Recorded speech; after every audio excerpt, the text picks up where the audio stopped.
I am so excited. I'm sitting down with Angelina and Alicia Mondavi. Yep. You both Mondavis? Yep. We are going to taste their new wine. Is it new? Well, we have one new. Our Chenin Blanc is new. Okay. But then our Dark Matter has been around for, this will be our 16th harvest. Okay. And Aloft we've been making since 2008. This is our 2019 Chenin Blanc. Okay. So this is actually a really fun wine. And the reason being is our family actually started planting Chenin Blanc back in the 60s and the 70s. And it was very, very popular. So much so that it was more widely planted than Chardonnay and Sauvignon Blanc here in Napa Valley. Really? This is our inaugural wine. But we have to acknowledge what happened 30, 40, 50 years ago when our grandfather was actually in charge of Charles Krug Winery, and that was Chenin Blanc was more popular than Chardonnay and Sauvignon Blanc back then. That. I know, it's kind of crazy, Yeah. right? So we used to produce about 180,000, almost 200,000 cases of Chenin Blanc for our family at Charles Krug. Now, there's less than 7 acres actually planted in Napa Valley. And we're fortunate enough to actually be able to get it from a small vineyard. And they're 74-year-old vines, now 75-year-old vines this year. And we're really, really excited to be able to actually kind of revitalize a fun variety. Yeah. I love this wine. Yeah, and we knew there's a lot of Chardonnays, California Yes. Chardonnays, and we also, there's a lot of Sauvignon Blancs locally as well. And the one thing that we knew we wanted was a white varietal in our portfolio, but we wanted something different. And for us, there was no better variety that fit into the portfolio than a Chenin Blanc, because our grandfather was producing it back in the 50s, 60s, 70s. And we still stumble on old Charles Krug labeled bottles of Chenin Blanc. Revitalize it. Right. Yeah. It's really, really tasty. Really smooth. So Angelina is the winemaker. She'll tell you Yeah, what she so did. it went through, we did a process called cold fermentation. That's a process that our grandfather, Peter Mondavi Sr., actually helped create and develop. Every modern day winemaker actually does this, Okay. especially for their white wines. The colder the fermentation, the likelihood of you actually being able to retain those beautiful delicate aromatics, which we call esters, stay in that bottle and stay in that glass. The warmer the fermentation is for white wine, you lose those beautiful delicate esters and they're gone. Once they're gone, they're gone. Wow. So for me, it was really, really important to maintain that cold fermentation. So we fermented at about 50, 52 degrees Fahrenheit, and then it's a long, long process. So it was a 32-day fermentation. Wow. And then when it goes through the fermentation, at the end, it kind of started a little bit of malolactic fermentation. So it went through 10% partial malolactic fermentation. That was accidental. That was totally accidental. But sometimes Mother Nature A beautiful accident. has a crazy way of working out. So now I'm trying to figure out if I'm going to be able to mimic this way again. I'm not entirely sure. That's going to be frustrating. Like, how do you know that you can produce the same, quality or the same content, the same minerality? If it doesn't, the beauty behind this is it started naturally last year. So the beauty behind that is we have here at our custom crush facility, which is at Brasswood, here in the heart of St. Helena. What's nice is you actually have the ability, because we have natural bacteria, that it could potentially start itself up again. If it doesn't, I can actually inoculate it with the bacteria to have it go through the malolactic fermentation, and then I can stop it when it wants. Oh, wow. When I want it to stop. So That's you have awesome. ways of, as a winemaker, you have ways of manipulating and stopping and starting fermentations the way that you want. But I always look at if it was actually going through fermentation and going through the malolactic fermentation, it means that there was a little bit of an instability in the wine anyways, for the tartaric acid that's naturally in it, that it needed to kind of settle itself out. So I kind of let it do its own thing, and then it stopped. It stopped malolactic fermentation, and then it finished the primary fermentation.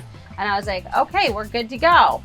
Put it down to barrel, and this is the end result. And we only did 150 cases for our 2019 vintage. Super small. Wow. Tiny production. The Zin, so it goes through the punch and ferment. Yeah. Then it actually gets pressed off. Then it goes directly to barrel, where it'll sit for 4 years in that barrel. It doesn't. New French oak. New French oak. 100% new French oak. And the beauty behind that is the oak Zinfandel really handles oak extremely well. Yeah. I keep it in barrel for 4 years because I like the texture, I like the weight, I like the body, but it also finesses the aromatics. This is an exotic Zinfandel, so it's heavy notes of black pepper, white pepper, pink peppercorn. Yeah. You know, the list can kind of go on and on. It's a full-bodied Zinfandel, but without that big jamminess, sweetness. So it's completely bone dry. Yep. But it just has different layers of complexity that you wouldn't normally see. I love the pepper components. And that's the beauty of Zinfandel. Zinfandel is always really, really peppery, but it really depends on how the winemaker is creating it. Yeah. If it's going to accentuate that. And I love the pepperiness because you're getting all those different peppercorn characteristics. What cheese would you pair with that? I'm so into cheese. I usually do like more of an aged, either an aged cheddar works really well or Gouda. Okay. Okay, and what's our next one? Our next one is our Aloft How Mountain Cab. So this is our 2015. So this is actually a fun vintage for us for Aloft because this is really a transitionary period. Thomas Rivers Brown was hired by our dad to actually make the wines from 08 all the way through to 2014. He picked 2015. 2015 was where I basically came in as winemaker, but collaborated with Thomas Rivers Brown for this vintage. So it was actually a really fun vintage.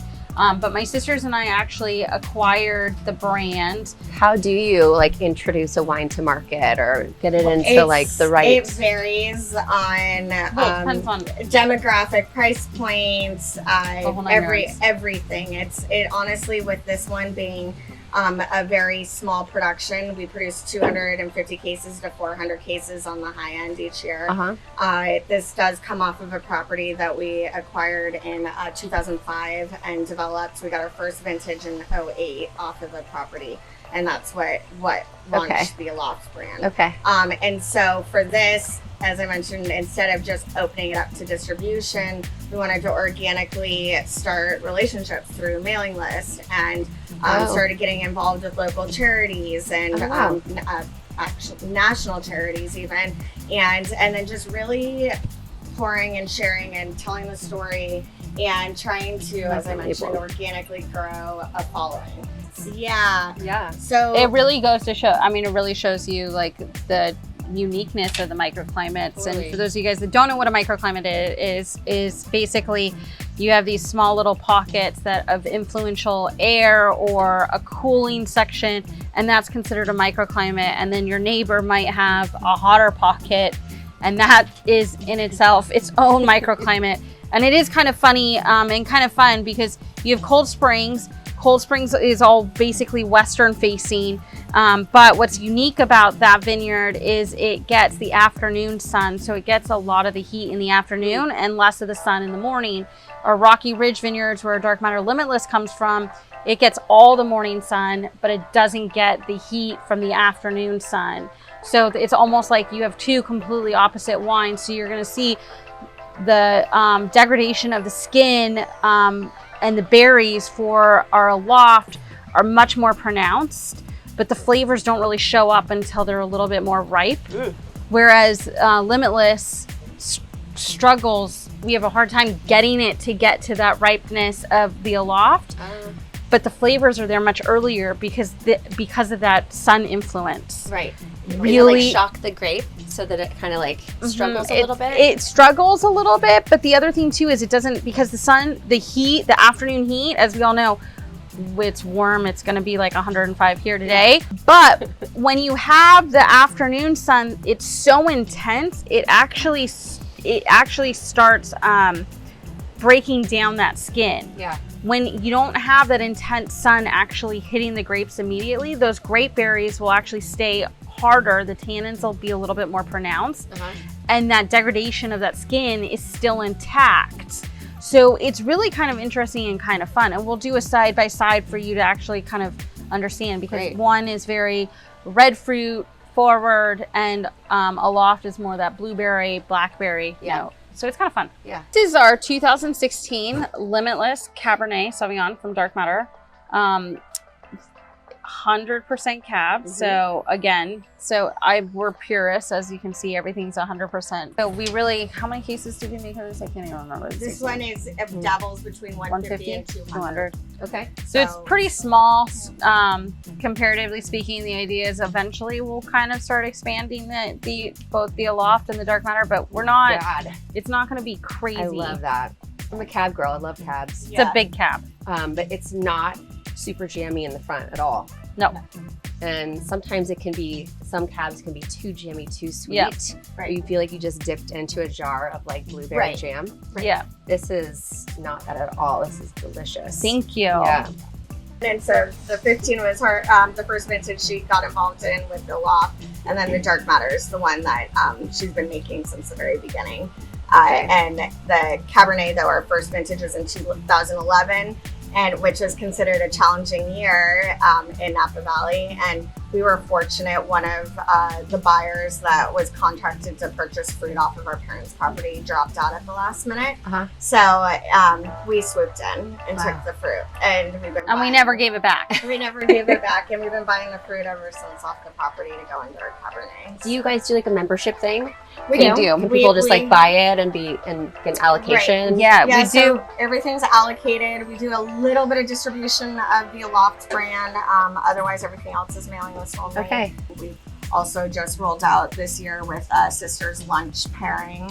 And it's a full-blown 5-course lunch paired with our wines. And we usually pull out either a barrel sample or a library wine, and you'll get one of us or both of us, depending on it. But it's the estate chef here at Brasswood and Angelina curated the menu, so But it's also fun for me as a winemaker, because I actually get to meet some of the people that actually really dig your wine. You know, they don't usually get to see me. I'm in the cellar and in the cave and or the vineyard, so they don't normally get to have a one-on-one, and it's their opportunity to basically ask any question that they want. I love that. So it's kind of fun. That's so great. So everyone gets allocated this bottle and a whole lobster. And it's like a pound and a half of lobster and then truffle carpaccio. Yeah, and then they do. And they teach you how to make the aioli. Wow. So you learn. And send you the fresh brioche. Wow. Bouchon brioche. So how does someone... You go to truffle shuffle _SF and you can find it. I love the idea of the virtual sit down with you. Yep. With the wine. It's a lot of fun. And then the truffle shuffle sounds amazing. I want to do it. Thank you. This has been such a treat, and I thank you so much for your time. Thank you so much. It was wonderful seeing you again.